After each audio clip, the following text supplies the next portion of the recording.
Hey guys, Alex here. So, looking at an article today from Nomad Capitalist, and the question is, are white people and expats in Asia really worshipped? So, this is a great article just to go through all the myths about Western expats when they decide to either go to Southeast Asia as a tourist or if they decide to completely relocate there. This is what most white European expats experience in Southeast Asia. So the article basically breaks it down in more detail, and I really wanted to cover that with you guys. So there are several stereotypical views of foreigners in Asia, and in particular foreign men. It's widely held belief that foreigners can do no wrong and that white men will have Asian girls bowling at their feet from the moment they step off the plane. The fact that people willingly believe such stereotypes fits my typical view of the West, and of Americans in particular. Far too many Americans hold the view that their country is the only one worth living in and that the world would cease to exist without them. If you don't want to live, work and get married in the USA, there must be something wrong with you. Think about it. So no one gripes about all the Asian guys in the United States who want to date white women. Why wouldn't they want to date Americans? America is so perfect. And not just America, Europe, Western Europe, Australia, Canada. It's amazing, isn't it? So if you're from a country where both men and women spend hours preparing nasty zingers they can use to shoot down members of the opposite sex at nightclubs, it would be easy to write off a place like Vietnam where people are more approachable. You might even call it white people worshipping. So it's true that many places in Asia give off a friendly vibe, and you can barely walk into a store in the Philippines without being trampled by at least one, and often two or three giggly young clerks eager to help you. And that's very true. Like when I traveled around Southeast Asia, pretty much I walked into any decent place, whether it's in Thailand or Malaysia, the sales clerk or the waiter staff would be pretty much all over me trying to help me out, or with where I want to sit or what I want to order, or if I'm looking for something. Very, very helpful. It's not the same here in Australia, definitely. Yet it's easy for cynical Westerners to write off that yes, it's easy for cynical Westerners to write that off as, quote, they just need your money, end quote. As if anyone who shows a modicum of politeness, friendliness or common courtesy is money-grabbing lowlife out to take advantage of you, which is absolutely not true. A lot of the times, yeah, I've been helped, or people went out of their way in Thailand just because they were really caring and friendly people. They didn't want a dime from me. I could dispel that notion simply by presenting the fact that, in my humble opinion, the world's friendliest store clerks are actually in Japan. Yes, the country is being QD'd to death, but they're far from starving. So there in Vietnam and much of Asia, people are pretty friendly. Go to a bar where people speak English and you can have plenty of pleasant conversations with almost anyone you want. Pick-up artists need not bring their magic tricks and velvet hats to talk to women. It's so true. Like whenever I was out and about in Thailand, I would walk into a 7-Eleven and there would be women all over the place. And personally, I am not into Asian women. I've always been into European women, Eastern European women in particular. And yeah, definitely so many of them around Southeast Asia, in Thailand, Malaysia, Indonesia. And you can just strike up a conversation out of the blue anywhere you like, whether it's at 7-Eleven or if you're walking down the street. People are so much more approachable in Southeast Asia. It's just a completely different environment, and people are a lot more communicating there. So I made good business contacts just from approaching people of either sex while I'm out socializing, which is very true. It's so much easier to talk to people in Southeast Asia. Yet again, cynical nationalists often cry, quote, they just want your money. It's an easy way to paint with a broad brush and stereotype people from other cultures who you don't have to examine your own country's problems. So thinking that quote, dirt poor Asians are always conniving to steal your money is one way to mentally condition yourself to do this. The reality is, white people aren't having their feet bowed at here in Vietnam or pretty much anywhere else in Asia for that matter. The one thing you learn when you spend enough time in enough countries is there are all people. There are poor people in the US, and I don't see much bowing going on there either.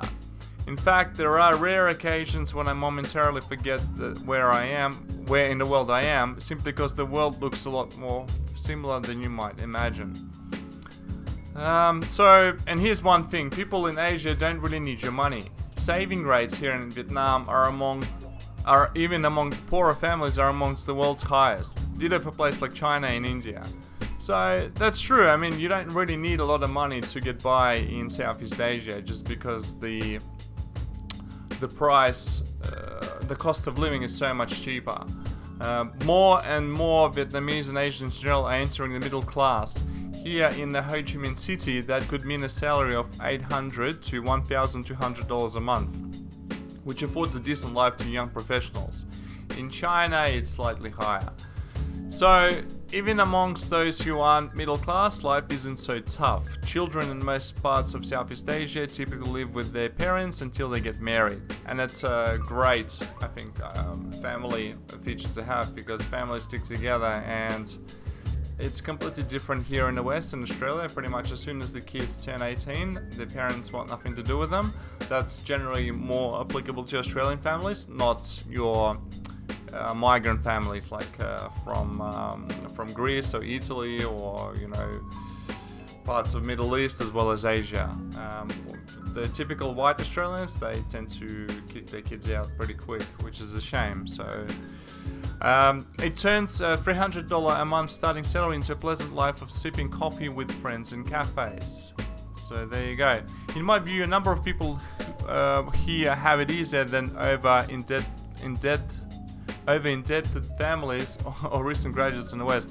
I mean, exactly. It's when I look at faces in Thailand, the people who live there, they're so much more liberated, because pretty much every man and every woman, every grandpa and every grandma are a businessman, businesswoman. They can cook, they can open up a small restaurant just out of their own little house. They can provide massages. They can cut up fresh fruit on the side of the street. It's very easy to look after yourself in Southeast Asia if you want to make some money, as long as you're willing to work and you're not acting like a victim. Whereas in the West, in Australia, there's so many permits and regulations that people are either forced to get a job for some corporation or try their luck for welfare, which doesn't pay much at all. So yeah, and those who have the guts, they open up their own business. So that one's the hardest, especially in Australia. So, in my view, a number of people, people who have it easier than over-indebted families or recent graduates in the West. So, to someone who's never left their jingoist borders, those facts might be missed.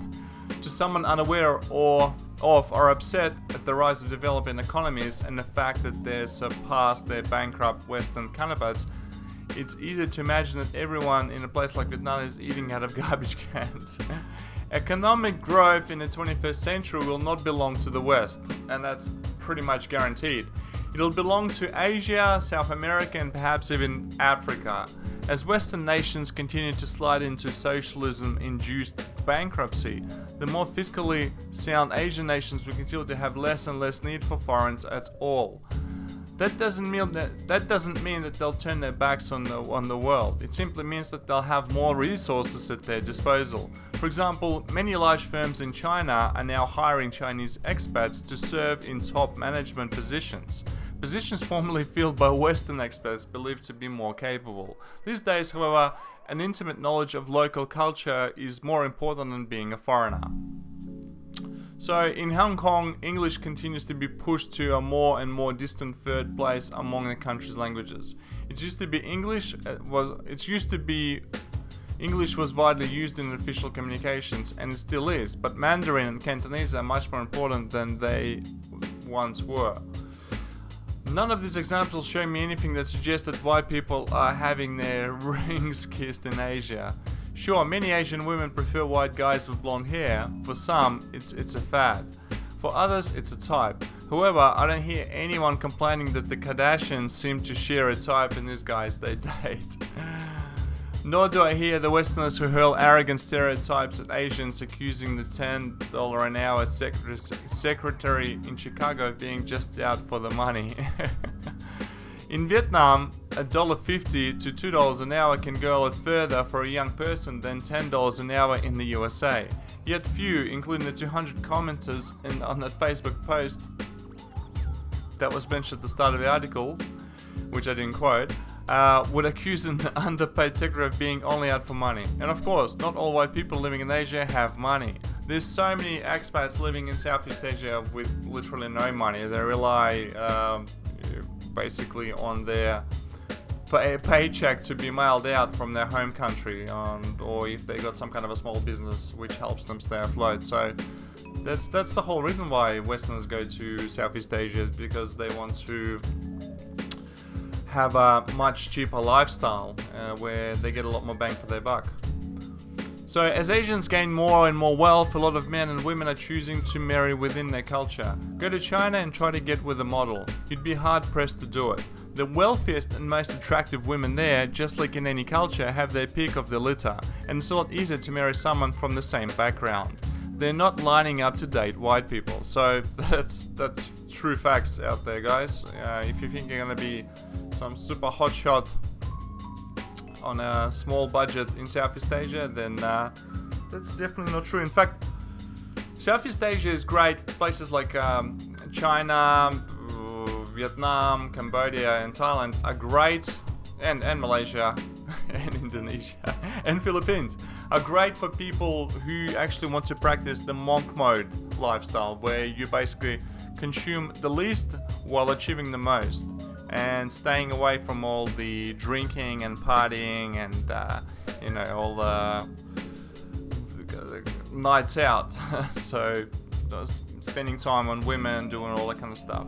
Basically, during monk mode, you make sure that you're addressing all your most important things that need to be addressed, whether it's income, you know, your addictions to, it can be anything, to drugs, to alcohol, to basically a bad lifestyle, to pornography, for example. If you want to give up pornography, drugs and drinking, and all these other different degenerate lifestyles, then hey, monk mode is one of the best things to do. And in Asia, it's a lot cheaper to do it, so you can lock yourself up in your apartment, pay $300 to $400 a month, and you're good to go. Whereas the same apartment in the West would cost you, you know, $2,000 to $3,000. So a big difference. So if you think that white people are living the perfect life in Asia with a parade of women begging them for dates daily, think again. Likewise, not everything here is about the money. Yes, many Asian cultures place a high value on entrepreneurship, working hard and building wealth. Those are reasons I respect the culture and I feel comfortable here.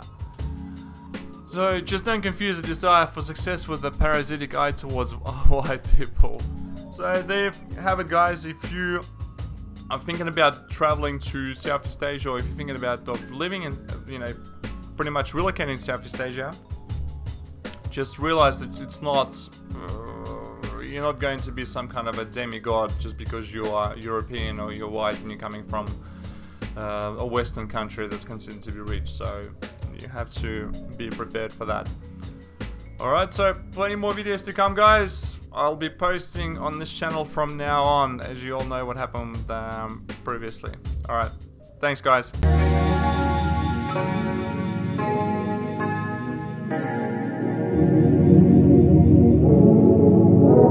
Drop the bass, Kitty.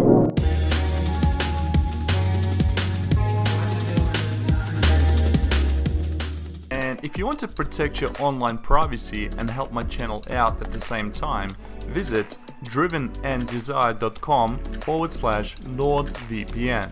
If you sign up through that link, I will earn a small commission to keep this channel as well as my other projects like drivenanddesire.com going. How do you feel when someone is looking over your shoulder? Not all snoopers can be seen. Cyber criminals can steal your sensitive information. Hackers can intercept your data on public Wi-Fi.